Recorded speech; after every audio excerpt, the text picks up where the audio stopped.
For too long, Ahwazi Arabs have suffered in silence, the ultimate invisible victims. It is hard to understand just how isolated and betrayed the Ahwazi people feel, savagely persecuted by Iran for almost a century with the silent, treacherous complicity of the international community.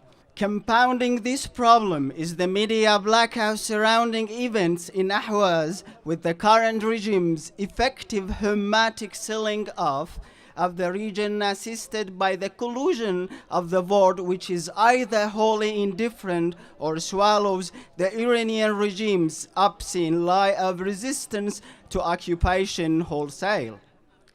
Ahwazi face vast challenges in bringing attention to the plight of the people in a world constantly preoccupied with more pressing concerns and a region awash in systemic violence, much of it directly or indirectly courtesy of the same regime responsible for their suffering.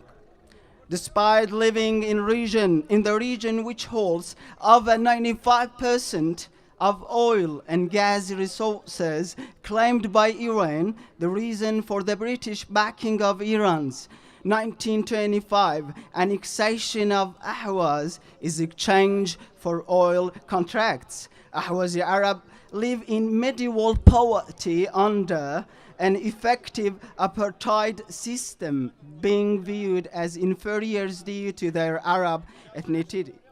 Most of the population exists below the poverty line with limited or no access to jobs, education, healthcare, or even basic utilities such as electricity and gas or running water. Ethnic cleansing of Ahwazis is routine, with hundreds of thousands forced from their homes without any notification or compensation. Iranian settlers are paid incentives to move to the region to work in the oil and gas industries, where they live in ethically homogeneous portions, only settlements provided with all mud cones where Arabs are forbidden from living. Across the Ahwaz region, recently Tehran has launched a preemptive campaign of raids and Arabs' arrests of Ahwazi activists and civic leaders aimed at terrorizing the people into silence and preventing demonstrations from taking place at the anniversary of the 2005 uprising approached. It was then on 15th April 2005 that thousands of Ahwazi Arabs defied the totalitarian Iranian regime and took to the streets in towns and cities across the region to protest peacefully at Tehran's ethnic cleansing policies.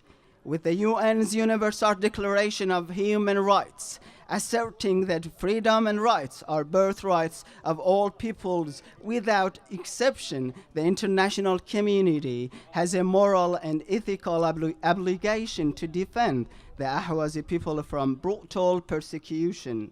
Indeed, after almost a century of systematic betrayal of the Ahwazi people in favor of supporting a series of vicious and racist regimes, the world owes the Ahwazi people, at the very least, the basic human decency of solidarity and assistance in putting an end to 92 years and counting of a historic injustice.